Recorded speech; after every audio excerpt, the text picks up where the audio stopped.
Class 10th का geography का जो चैप्टर 2 है और चैप्टर 3 है वो आपको बोर्ड परीक्षा में नहीं आएगा।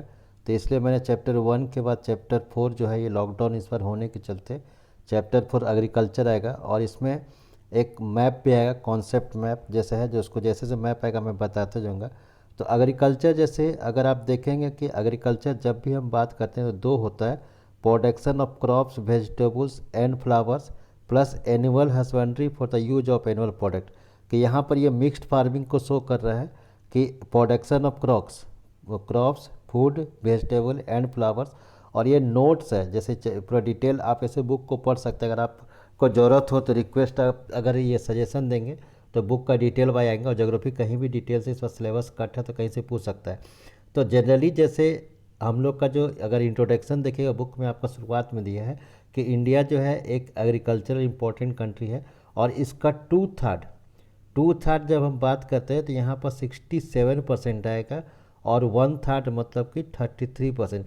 तो टू थर्ड पॉपुलेशन है, 2/3 of the population is engaged in agricultural activities. ये इंडिया की बात कर रहे हैं कि 67% जो है एग्रीकल्चर में होता है।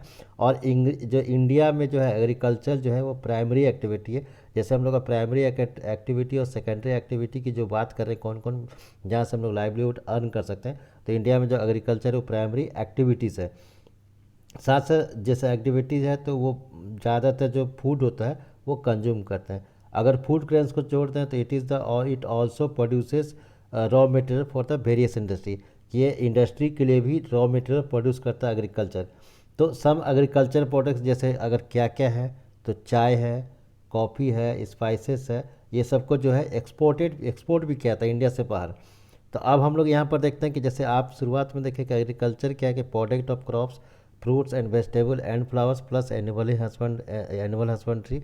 फिर फार्मिंग जो प्रोसेस होता है, क्या क्या उसमें ज़रूरत होता है, तो खेत के लिए जैसे जो हम लोग जोतते हैं, फिर बुनते हैं, फिर पानी डालते हैं, फिर वीडिंग करते हैं, फिर मैन्यूअर उसमें खाद डालते हैं, फिर उसमें इंसेक्टिसाइड देखते हैं जो कीड़ा को मारने वाला, या फिर पेस्टिसाइड, ये इंसेक्ट को मारने वाला, फिर पेस्टिसाइड होता है, फिर हार काटते हैं, फिर थ्रेसिंग करते हैं। तो ये फार्मिंग प्रोसेस है एग्रीकल्चर का, कि हम लोग शुरुआत जो होता है उसको जोतने से लेकर काटने तक, ये काटने के बाद जाकर उसको थ्रेसिंग करने तक का एक प्रोसेस है। तो यहाँ पर देख रहे हैं अब है कि फार्मिंग पैटर्न है क्या। तो जैसे अगर फार्मिंग पैटर्न देखेंगे तो दो तरह का फार्मिंग पैटर्न होता है। एक होता है सब्जिस्टेंस फार्मिंग और एक होता है कमर्शियल फार्मिंग। तो अगर इंडिया का देखेंगे तो ये ओल्ड एज इकोनॉमी है, बहुत पुराना इसका अर्थव्यवस्था है और एक्टिविटी है, और इसको मैंने सदियों से जो खेती जो है उसको मैंने कि डिपेंड होते आया है हम लोग का। किस पर खेती डिपेंड होता है, जो हम लोग का जो अगर खेती होता है कि on over these year cultivation method have change significantly depending upon. एक होता है characteristic of the physical environment, कि फिजिकल इन्वायरमेंट कैसा है, तो इसका विशेषताएं जो है ये ध्यान देना है फिजिकल इन्वायरमेंट। फिर उसके बाद जो दूसरा जो होता है वो टेक्नोलॉजिकल नो हाउ जो है मैंने कि टेक्निक का ज्ञान और सोशियो कल्चर प्रैक्टिसेस। और उसका जो फार्मिंग होता है वो वेरीज करता है, मैंने सब्जिस्टेंस टू कमर्शियल टाइप, कि यहाँ पर अगर इंडियंस जो फार्मिंग है तो सब्जिस्टेंस से लेकर कमर्शियल फार्मिंग तक वेरीज करता है। और जैसे डिफरेंट प्रोजेक्ट में तो क्या क्या होता है भारत में, तो भारत में होता है प्रीमेटिक फार्मिंग भी होता है और इंटेंसिव फार्मिंग भी होता है और प्लस कमर्शियल फार्मिंग होता है। तो प्रीमेटिक फार्मिंग में क्या है कि लोग एक जगह से दूसरे जगह जाके, माने कि नोवाडिंग जो चार हम लोग जो प्रीमेटिव करते हैं तो लोग जानवर लेके कहीं जो एक जगह से दूसरी जगह घूमते रहते थे, चाहे वो फूड के मैंने सर्चिंग ऑफ फूड और द फूडर। और दूसरा होता था शिफ्टिंग कल्टीवेशन, तो शिफ्टिंग कल्टीवेशन था क्या। तो यहाँ पर हम लोग जैसे देखेंगे टाइप ऑफ फार्मिंग कितना हो गया। तो जनरली जो बुक में आएगा, तो जब आपको बोर्ड में पूछेगा 3 ही देना है, क्योंकि 10th का जो आपका सिलेबस बुक में दिया हुआ है तो उसमें प्रीमेटिव सब्जिस्टेंस फार्मिंग, फिर सेकंड होगा इंटेंसिव सब्जिस्टेंस फार्मिंग, फिर उसके बाद जाके होगा कमर्शियल फार्मिंग। और कमर्शियल फार्मिंग को ही प्लांटेशन भी कहा जाता है। और मिक्स्ड फार्मिंग का जो बुक में चर्चा आपका नहीं किया हुआ, लेकिन जनरली जो हम लोग होता है तो जो एनसीईआरटी बुक में नहीं चर्चा किया, तो सब्जिस्टेंस फार्मिंग दो तरह का होता है। तो बुक में आपको दिएगा प्रीमेटिव सब्जिस्टेंस फार्मिंग, इंटेंसिव सब्जिस्टेंस फार्मिंग। और उसके बाद देखिए यहाँ पर मिक्स्ड फार्मिंग भी चर्चा नहीं किया बुक में। और उसके बाद है कमर्शियल फार्मिंग, जो कि प्लांटेशन जो इसी में एक इसका पार्ट का चर्चा किया है। तो हम लोग एक एक करके आते हैं कि यहाँ पर हम लोग को जैसे नोट्स में हम क्रॉपिंग पैटर्न है कि अब यहाँ पर एक एक देखते हैं कि प्रिमेटिव सब्जिस्टेंस फार्मिंग है क्या। प्रिमेटिव सब्सिस्टेंस फार्मिंग में जो होता है, तो इसको हम लोग कहते हैं ये अभी भी प्रैक्टिस होते जा रहा है, कहीं ना कहीं प्रैक्टिस है। और प्रिमेटिव सब्सिस्टेंस एग्रीकल्चर, जो primitive subsistence agriculture is practised on small patches of land, जो छोटा ज़मीन हो सकता है और जहाँ पर with the help of primitive tools, बहुत पहले का जैसे कोदाल हो गया, डो हो गया, डिगिंग स्टिक हो गया, और उसका जो परिवार लेबर जो था फैमिली कम्युनिटी ही रहता था। और इसमें इन लोग किस पर, जो प्रिमेटिव जो सब्सिस्टेंस फार्मिंग है ये किस पर डिपेंड है, तो प्रिमेटिव जो सब्सिस्टेंस फार्मिंग है, this type of farming is depends upon the monsoon, कि ये मानसून पर डिपेंड होता है, इसका एरीगेशन का कोई सुविधा नहीं है। फिर उसके बाद जाके अगर आप इसको देखें कि ये डिपेंड होता है natural fertility of the soil, कि जो फर्टिलिटी रेट है उसमें खाद नहीं डाला जाता है, और suitability of other environment condition. तो इसीलिए हम लोग प्रिमेटिव फार्मिंग को स्लेश एंड बर्न, कि इसको हम लोग क्या कहते हैं, स्लेश एंड बर्न एग्रीकल्चर भी कहा जाता है। इसको स्लेश प्रिमेटिव जो फार्मिंग को अगर हम लोग दूसरा नाम कह रहे हैं कि स्लेश एंड बर्न फार्मिंग भी कहा जाता है। तो कहीं कहीं इसका जो अलग अलग होता है, दिस टाइप ऑफ शिफ्टिंग जो agriculture allows nature to replace the fertility of the soil. तो यहाँ पर क्या होता है कि जब 2-3 साल के बाद जब उसका फर्टिलिटी घटने लगता है प्रिमेटिव में, तो वो मूव कर जाता है अलग में। अब इसको कहीं कहीं जो है इसको झूमिंग कहा जाता है, तो झूम खेती भी कहा जाता है या झूमिंग पल्टर्स कहता है। जैसे नॉर्थ ईस्ट ईस्टर्न स्टेट्स में याद रखिएगा, आसाम, मेघालय, मिजोरम, नागालैंड में इसको झूमिंग कहा जाता है।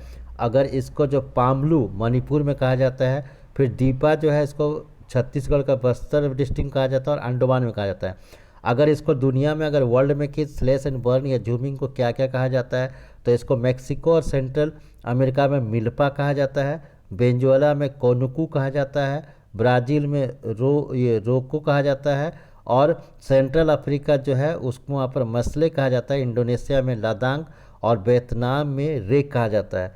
तो ये आप इसको समझ सकते हैं। उसके बाद अगर आप इसमें हम लोग करेंगे कि यहाँ पर इंटेंसिव फार्मिंग है क्या, एक्सटेंसिव सब्सिस्टेंस फार्मिंग है क्या, तो इंटेंसिव सब्सिस्टेंस पर यहाँ देखिए प्रिमेटिव आप देखें, लेकिन इंटेंसिव जो सब्सिस्टेंस फार्मिंग है ये जो प्रैक्टिस होता है जहाँ पर बहुत ज़्यादा हाई पॉपुलेशन है। कैसा पॉपुलेशन है, हाई पॉपुलेशन ऑफ लैंड, कि वहाँ पर जो हाई पॉपुलेशन है और वो क्या करता है प्रेशर ऑन लैंड, इसको जो लैंड है उसमें उसका जनसंख्या बढ़ सकता है। और ये लेबर इंटेंसिव फार्मिंग भी है जहाँ इसमें high doses of biochemical inputs and irrigation are used to obtain the higher production, कि ज़्यादा उत्पादन के लिए वहाँ पर माने कि बहुत ज़्यादा केमिकल यूज किया जाता है, डोज किया जाता है। लेकिन इसका एक डिमेरिट भी है, जो ये इंटेंसिव सब्सिस्टेंस फार्मिंग है, इसमें क्या क्या अगर इसमें हम लोग इसमें कानून होता है राइट टू इनहेरिटेंस, कि संपत्ति का अधिकार, अगर जो वंशज है या पूर्वज हैं तो उसको बराबर का संपत्ति का जो ये है संपत्ति है उनको बेटों में या बेटियों में भी अभी है कि बांट दिया जाता है बराबर।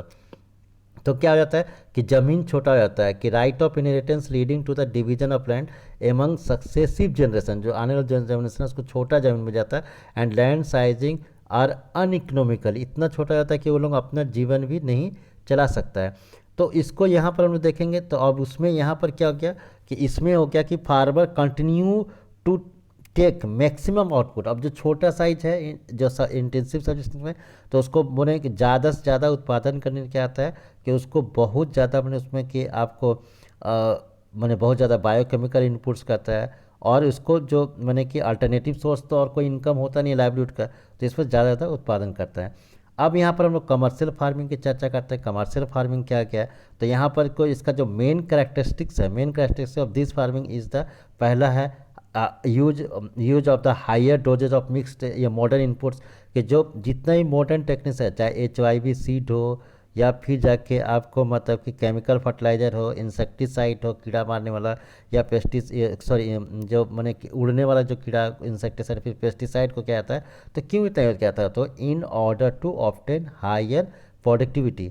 और इसका क्या आता है कि ये जो हो सकता है कि एक रीजन पर वो कमर्शियल फार्मिंग कहलाए और दूसरे रीजन से पर वो सब्सिस्टेंस फार्मिंग भी कहलाएगा। कैसे, अगर एक एग्जाम्पल आप ले लीजिएगा कि rice is commercial crop in Haryana and Punjab and, लेकिन इसको उड़ीसा में इसको हम लोग सब्सिस्टेंस फार्मिंग कहते हैं। अब इसी में जैसे प्लांटेशन है कि कॉमर्शियल फार्मिंग की, plantation is also a type of commercial farming.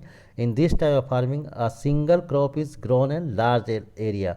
कि जो प्लांटेशन होता है, एक प्लांटेशन का डिफिनेशन क्या होगा कि इसको भी हम लोग कहते हैं कि it is a type of, या plantation is a type of farming where a single crop is grown on large area. आपको समझ गए होंगे।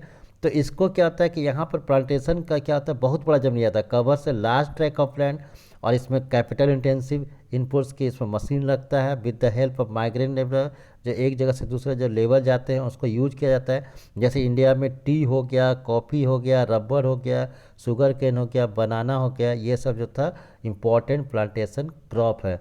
चाहे आसाम में की चाय हो, या नॉर्थ बंगाल की कॉफ़ी हो, या कर्नाटक में कॉफ़ी हो, ये सब एग्जाम्पल्स है। तो आज हम लोग यहीं पर छोड़ते हैं, फिर आगे चर्चा करेंगे नेक्स्ट वीडियो में।